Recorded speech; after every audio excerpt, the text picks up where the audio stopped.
"You're fired, and you haven't even finished your first hour." The words land clean, sharp, and final, cutting through the low hum of keyboards and quiet office chatter like they don't belong in a place this polished.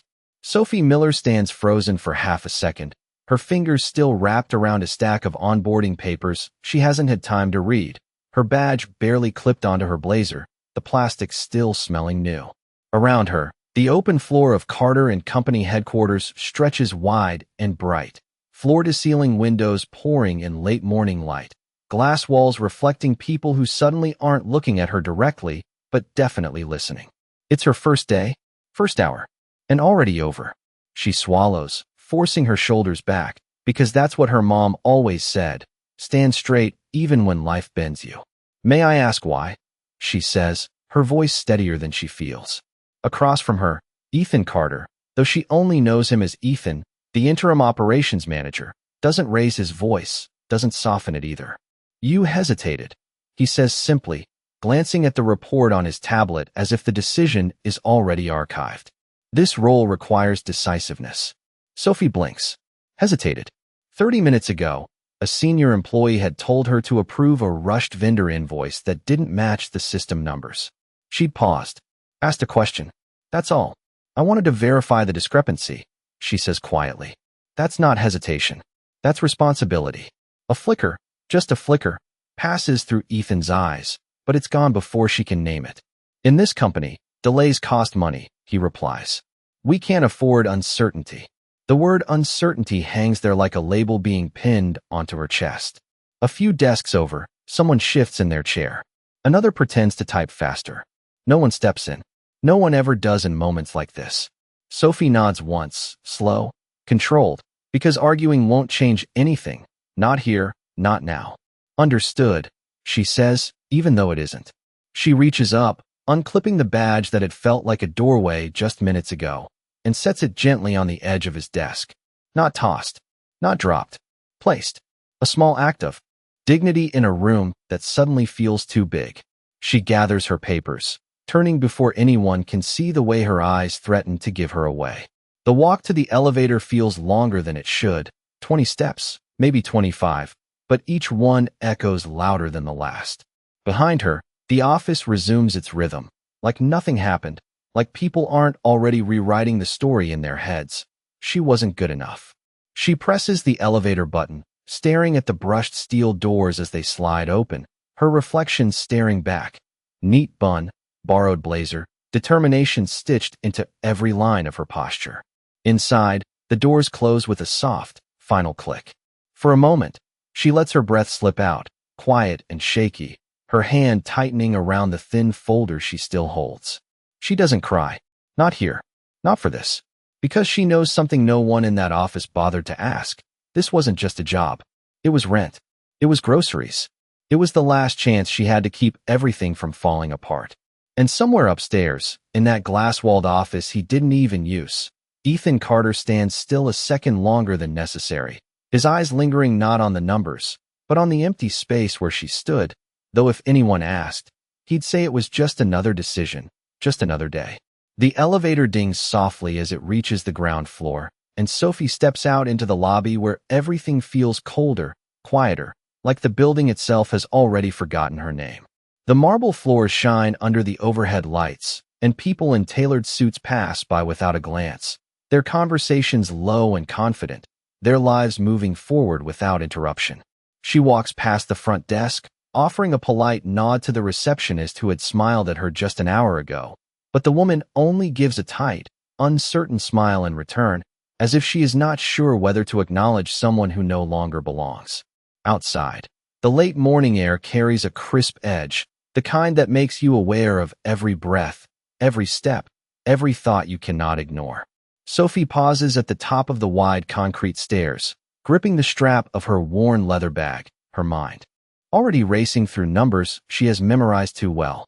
$800 for rent due in 5 days. $43 left in her checking account. A part-time job that barely covers utilities. And now, no full-time position to hold it all together. She exhales slowly, steadying herself, because panic is a luxury she cannot afford. Not today. Not ever. Her phone buzzes in her hand, the cracked screen lighting up with a message from her younger sister, Lily. Did your first day go okay? The words sit there, simple and hopeful, and for a moment Sophie just stares at them, her thumb hovering above the keyboard. She could tell the truth. She could say she lost the job before she even had a chance to prove herself. But she already knows what that would do, the worry it would plant, the guilt it would carry. So instead, she types, "It was good. A lot to learn, but I think I will be okay." She hits send before she can second-guess it, slipping the phone back into her bag, as if the line might echo if she keeps looking at it. Down the street, a small coffee stand sits tucked between a pharmacy and a dry cleaner, the scent of roasted beans drifting into the air. Sophie hesitates, then walks toward it, not because she can afford it, but because she needs a moment to think, to breathe, to plan her next step. When she reaches the counter, she notices a man standing just ahead of her, fumbling slightly as he checks his wallet, his brow tightening. "I am sorry," he says to the barista, his voice low. "I thought I had enough cash." The barista gives a polite but firm smile. "It is $5.20. The man nods, clearly embarrassed, stepping back as if to leave. Sophie watches for a second, then reaches into her bag, pulling out a few crumpled bills and coins, counting quickly in her palm. It is more than she should spend. It is more than she can spare. But something in the way the man avoids eye contact, the quiet dignity in his posture, reminds her too much of mornings she has stood exactly like that, pretending it did not matter. "I have it," she says, stepping forward before she can talk herself out of it. The man looks up, surprised. "You do not have to do that." She offers a small, tired smile. "It is okay. Really." She places the money on the counter, her fingers brushing briefly against the cool surface as she lets it go, not thinking about what it costs her, only about what it means. The barista nods, completing the transaction, and hands the man his coffee. He takes it slowly, still looking at Sophie as if trying to understand her. "Thank you," he says, his voice quieter now, more sincere. Sophie shrugs lightly, stepping back. "Just pay it forward someday." She turns before he can say anything else, walking back toward the street, the weight of everything still there, still heavy, but somehow steadier. And across the street, parked just beyond the line of sight most people notice, a black sedan sits idle, its tinted window reflecting the city skyline while inside. A familiar pair of eyes watches her walk away, no longer seeing hesitation, only something he did not bother to recognize before. The city moves on like nothing has shifted, like one small decision did not quietly change the direction of someone's life. And inside the black sedan, Ethan Carter remains still, his fingers resting lightly against the steering wheel as he watches Sophie disappear into the flow of people on the sidewalk. He should leave. He has meetings waiting, reports to review, a company that runs on precision and speed, but instead he finds himself replaying the last few minutes in a loop that does not quite settle. She paid for a stranger's coffee when she clearly could not afford it. No hesitation, no calculation, just a simple choice. His jaw tightens slightly, not out of frustration, but something closer to discomfort, like a thought he does not want to fully face. He glances down at the tablet resting on the passenger seat, the same device that held her employee profile earlier that morning, now reduced to a closed file, a decision already made. Or so he told himself. With a slow breath, he reaches for it, tapping the screen back to life, pulling up internal security access with a few precise movements.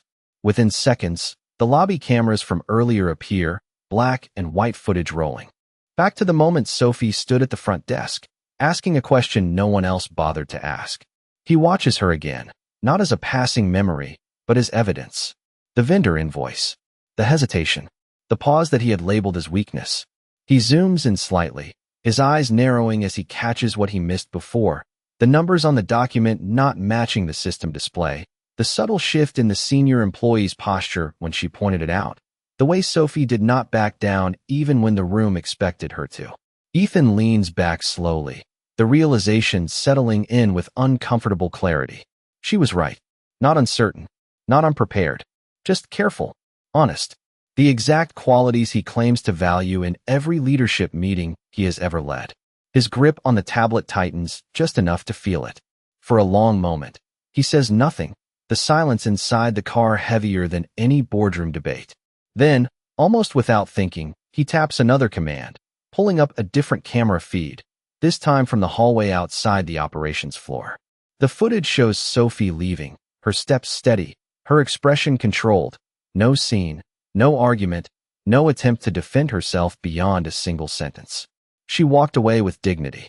That part stays with him longer than it should. Most people fight. Most people beg. She did neither. Ethan exhales slowly, setting the tablet aside as he stares through the windshield. The city stretching out in front of him. Familiar, yet suddenly less certain. He has built his entire career on reading people quickly, making decisions faster than anyone else in the room, trusting his instincts over hesitation. It is what made him successful. It is what built Carter and Company into what it is today. And yet, for the first time in a long time, he feels the weight of a decision that might have been made too fast. Across the street, the coffee stand is already serving the next customer, the moment gone for everyone else, but not for him. Not anymore. He reaches into the center console, pulling out his phone, his thumb hovering over the contact directory before he scrolls through the internal system, searching for a name he had already dismissed. Sophie Miller. The screen loads her basic file again. Simple, unremarkable at first glance, but now he looks closer at the employment gaps, the part-time roles, the address in a neighborhood most executives have never stepped foot in, the emergency contact listed as her younger sister. Pieces of a life he did not bother to understand before making a judgment that took less than 60 seconds. His thumb pauses over the call button, but he does not press it. Not yet. Because something in him knows that a call is not enough. Not after this. Instead, he lowers the phone slightly, his gaze lifting back to the street where she had walked away, his mind already shifting from conclusion to action, from assumption to something far more complicated. And for the first time since he spoke those two words in that bright office upstairs, Ethan Carter does not feel certain. He feels wrong. The engine of the sedan hums softly as Ethan finally shifts the car into drive. But instead of heading back toward the glass tower that carries his name, he turns in the opposite direction, following the path Sophie had taken just minutes ago, his eyes scanning the sidewalks with a focus that feels unfamiliar, almost personal. He does not tell himself why he is doing it. He does not need to. Something about the way she walked away, calm but carrying more than she showed, lingers in his mind like a question he cannot ignore. A few blocks down, he spots her again, her figure smaller now among the crowd, moving with purpose even though she is nowhere certain to go. He slows the car, pulling to the curb without drawing attention, watching as she checks her phone briefly before continuing, her shoulders straight despite the weight she carries. She turns a corner, disappearing into a quieter street lined with older buildings, small storefronts, places that do not reflect in polished glass. Ethan parks and steps out, the city noise softening here, replaced by the distant hum of traffic and the occasional echo of footsteps. For a moment, he hesitates, not out of doubt, but because this is not how he usually operates. He does not follow. He does not second-guess. He certainly does not chase after employees he has already dismissed. And yet, here he is. He walks down the block, slower now, his eyes catching sight of her just ahead as she stops outside a narrow brick building with a faded sign that reads, Westbrook Community Resource Center. She stands there for a second, as if gathering herself, before pushing the door open and stepping inside. Ethan pauses across the street, taking in the building, the worn edges, the small notice board by the entrance covered in flyers for job assistance, food programs, housing support. It is not a place he has ever needed. It is not a place anyone in his executive circle would recognize. And yet, it is clearly a place she does. He crosses the street after a brief moment, keeping his distance as he steps inside, the scent of old paper and coffee greeting him, the space modest but warm in a way his office never is. A volunteer behind the desk looks up with a polite smile. "Can I help you?" she asks. Ethan nods slightly, lowering his voice. "I am just looking around." It is not entirely a lie. Across the room, Sophie sits at a small table with a woman in her 60s, papers spread between them, her expression focused, attentive. "I can pick up extra shifts," Sophie is saying, her voice calm but firm. "Evenings, weekends, anything. I just need something stable." The older woman nods sympathetically. "We will find something, Sophie. You are not the first person to come in here after a setback." Sophie offers a small smile, the kind that tries to be reassuring even when it is not. I cannot afford too many of those. The words are light, but the truth behind them is not. Ethan stands there longer than he intends, unnoticed, absorbing every detail that does not fit the quick judgment he made that morning. This is not hesitation.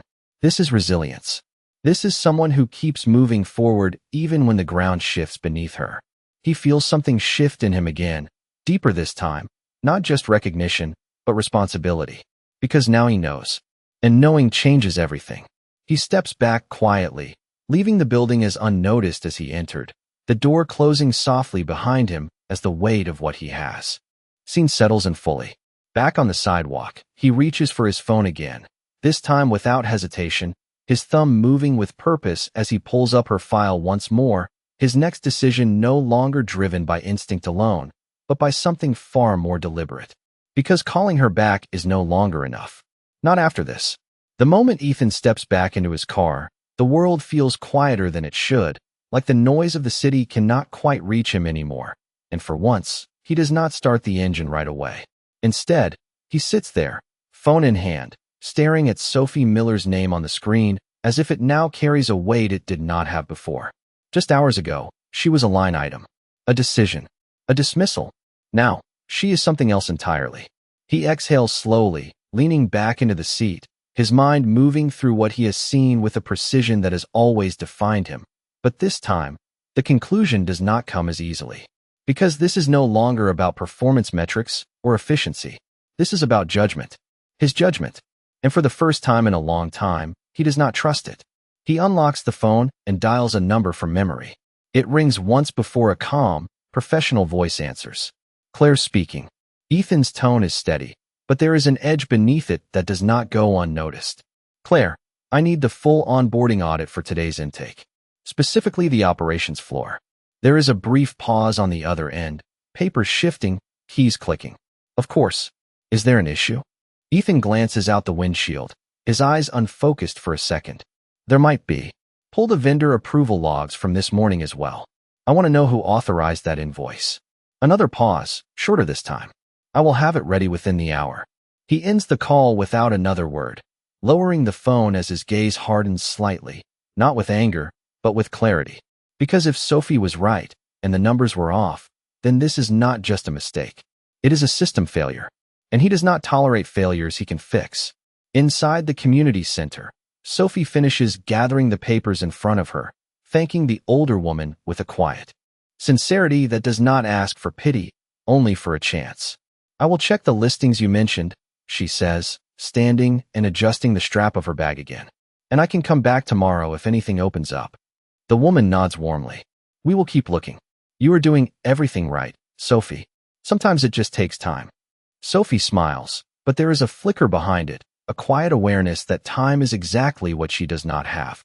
She steps outside again, the afternoon light slightly softer now, casting long shadows along the sidewalk as she pauses for just a second, her hand tightening around the worn leather strap. She does not look back. She never does. Because looking back does not change anything. Moving forward might.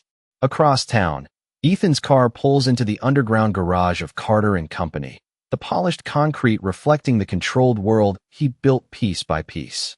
He steps out, his pace measured but purposeful as he heads straight for the executive elevators, bypassing the main floor entirely. By the time he reaches his office, Claire is already waiting, a tablet in her hand, her expression composed but curious. The logs you requested, she says, handing it over. Ethan takes it, scanning quickly, his eyes moving line by line until they stop. There it is. The discrepancy. The approval stamp that does not match the numbers. The employee ID attached to it. Not Sophie. Never Sophie. His jaw tightens slightly, not in surprise, but in confirmation. Schedule a full review of operations, he says without looking up. And suspend this authorization chain effective immediately. Claire nods, already making notes. Understood. She hesitates for a fraction of a second. And the new hire? Ethan finally looks up, his expression calm but unmistakably resolved. She was not the problem, he says. A beat passes. I was. The words settle into the room with quiet weight. Not dramatic, not loud, but undeniable. He lowers his gaze back to the tablet, then reaches for his phone again, this time without hesitation, his thumb moving directly to Sophie Miller's contact profile. The call button waits beneath his finger, simple, immediate, but he does not press it. Not yet, because a call is still too easy, too small. And for the first time, Ethan Carter understands that fixing a mistake like this does not start with convenience. It starts with effort, real effort. And this time, he intends to make it right. The late afternoon sun casts long lines of gold across the glass walls of the executive floor, but inside Ethan's office, the light feels colder, sharper, as if clarity itself has a temperature. He stands by the window, looking out over the city that once felt entirely within his control, his reflection faint against the skyline. A man who built certainty into every decision, now standing in the middle of one he cannot undo with a simple command. Behind him, the quiet hum of activity continues. Emails sent, meetings scheduled, systems adjusting to the directives he issued just minutes ago. But none of it feels as immediate as the single name still resting in his mind. Sophie Miller. He turns away from the window, reaching for his jacket draped over the back of his chair, the movement decisive now, no longer weighed down by hesitation. Claire, he says as he steps out into the outer office, his voice calm, but carrying a tone she recognizes instantly. She looks up from her desk, already attentive. Yes. He pauses for half a second, not because he doubts the decision, but because he understands its weight. Clear my schedule for the next 2 hours. Claire blinks once, surprised but composed. You have the investor call at 4. Ethan meets her gaze evenly. Reschedule it. There is no room for negotiation in his tone, and she nods, already adjusting the calendar. Understood. He does not explain further. He does not need to. Within minutes, he is back in the elevator, descending past floors filled with people who believe they understand how decisions are made at the top, who believe power means distance, speed, efficiency. But right now, power feels like something else entirely. It feels like responsibility. The car ride back to the neighborhood where Sophie disappeared earlier is shorter than it should be, or maybe it just feels that way because his focus is locked on one thing. When he pulls up near the community center again, the street is quieter, the afternoon beginning to lean into evening, the lights softer, the pace slower. He steps out, scanning the area, but Sophie is not there anymore. For a brief moment, something unfamiliar presses against his chest, not panic, but urgency. He walks toward the building anyway, pushing the door open with the same quiet restraint as before. Inside, the same volunteer looks up, recognizing him now with a hint of curiosity. Back again? She asks gently. Ethan nods once. The woman who was here earlier, Sophie Miller. Do you know where she might have gone? The volunteer studies him for a moment, not suspicious, but careful, as if measuring intent. She mentioned a second job, a diner a few blocks over on Maple Street. Evening shift. Ethan absorbs that quickly, already turning toward the door. Thank you. He does not wait for anything else, stepping back outside with a renewed sense of direction. Maple Street is not far, just 3 blocks down, lined with older storefronts and flickering signs that come alive as the sun dips lower. He spots the diner easily, its neon sign buzzing faintly, the windows glowing warm against the cooling air. Inside, the scene is simple, unpolished, real. A few customers scattered across booths, the clink of dishes, the low murmur of conversation. And behind the counter, moving with quiet efficiency despite everything that happened just hours ago, is Sophie. She ties an apron around her waist, her movements practiced, her expression focused, as if the morning never happened, or as if she has already decided it cannot stop her. Ethan stands just inside the entrance for a second, watching her, not as an executive evaluating an employee, but as a man realizing how little he understood. This is who she is when no one is watching. This is who she was all along. He takes a step forward, then another, the distance between them closing slowly, deliberately, each step carrying the weight of everything he has yet to say. And for the first time since he spoke those 2 words that changed everything, Ethan Carter is not thinking about control or outcomes. He is thinking about making something right. The bell above the diner door gives a soft chime as Ethan steps fully inside, the warm air wrapping around him, carrying the scent of coffee and grilled food, a world away from polished boardrooms and quiet authority. Sophie does not notice him at first, her focus locked on the rhythm of the job, pouring coffee into a chipped white mug, sliding a plate across the counter, offering a quick, polite smile to a regular who barely looks up from his newspaper. It is a different version of her, but also the same, steady, composed, moving forward no matter what the day has taken from her. Ethan takes a seat at the far end of the counter, not because he wants distance, but because he needs a moment, a breath, a way to step into this without breaking the balance she has rebuilt since morning. A waitress a few years older than Sophie approaches him with a small notepad. "What can I get you?" she asks. Ethan glances briefly at the menu, though he does not really see it. "Coffee," he says simply. She nods and moves away, and only then does Sophie turn, her eyes landing on him for the first time. The reaction is instant, subtle but unmistakable, a pause in her movement, a flicker in her expression that disappears almost as quickly as it comes. She does not freeze. She does not react outwardly. She just continues, finishing the order in her hands before walking toward him, her steps measured, controlled, the same quiet dignity she carried out of the office now wrapped in a different uniform. She sets the coffee down in front of him, her voice calm, professional. "What else can I get you?" Ethan looks up at her, really looks this time, not as a manager, not as a decision maker, but as someone who understands what he took from her. "We need to talk," he says, his tone lower than usual, stripped of its usual authority. Sophie does not flinch. She does not soften either. "I am working," she replies evenly. "Then I will wait," he says. A beat passes between them, quiet but heavy, filled with everything unspoken. She studies him for a second longer than necessary, as if deciding whether this is worth her time, worth her energy, worth reopening something she has already forced herself to. "Move past. My break is in 20 minutes, she says finally. "If you are still here."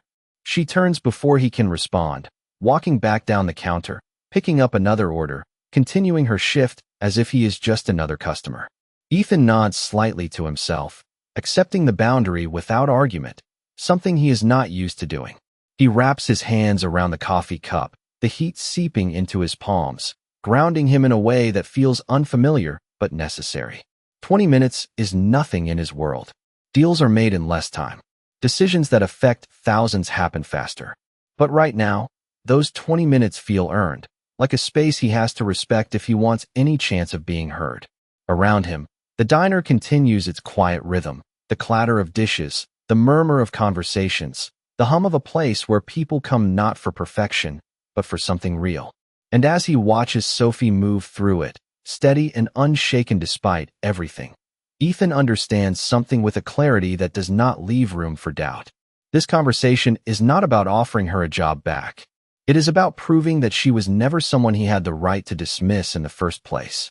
And when she finally walks back toward him, unties her apron, and sits down across the counter, her eyes meeting his without hesitation, he knows this is not going to be easy.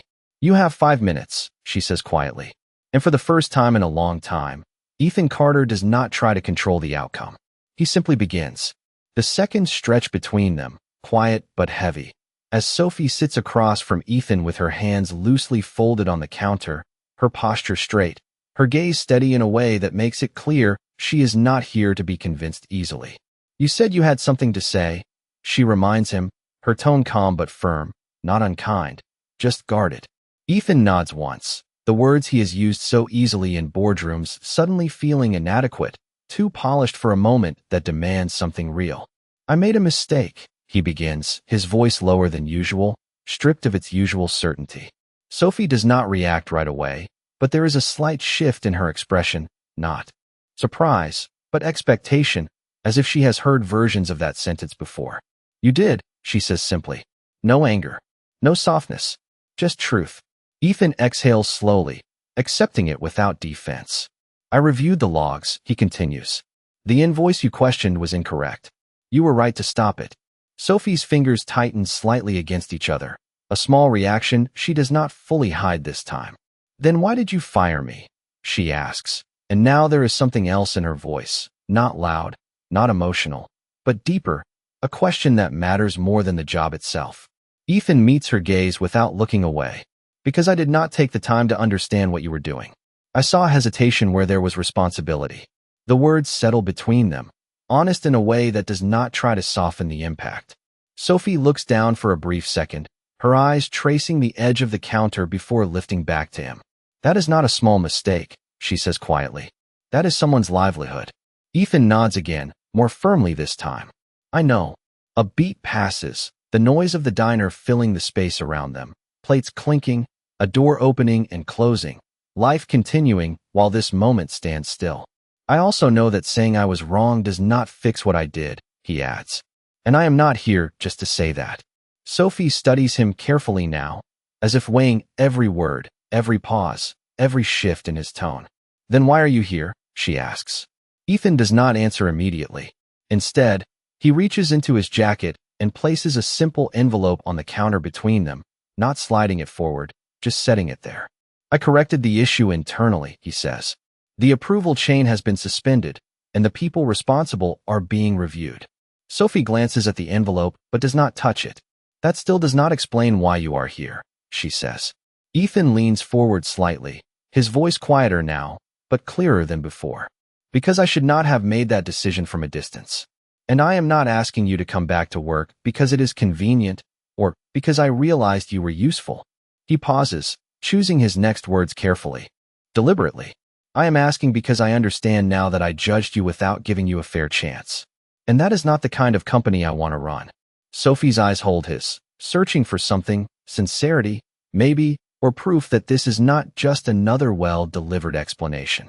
So what is in the envelope? She asks after a moment. Ethan does not look at it. A formal offer.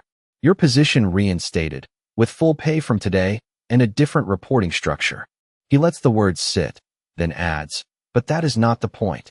Sophie raises an eyebrow slightly, the smallest hint of skepticism breaking through. Then what is? Ethan does not hesitate this time. The point is that you get to decide if you want to come back. Not because you need it. Not because I say so. But because you believe it is worth it.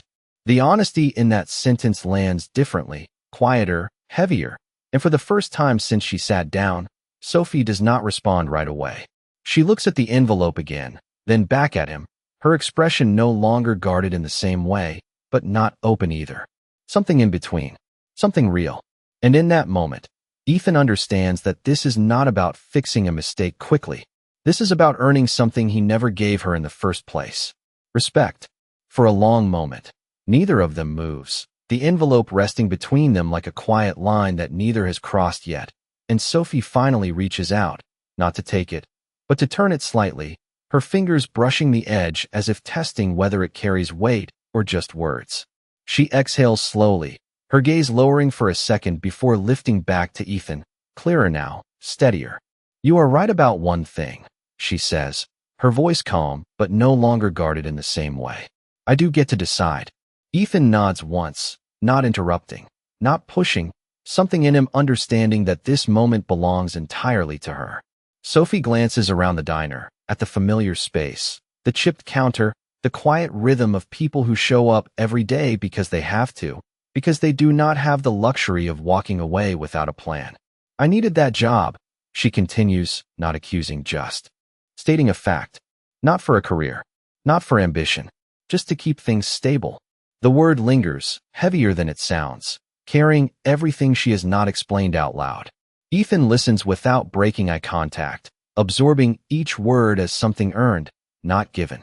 And when you took that away, she adds, softer now, you did not just make a decision. You changed something real.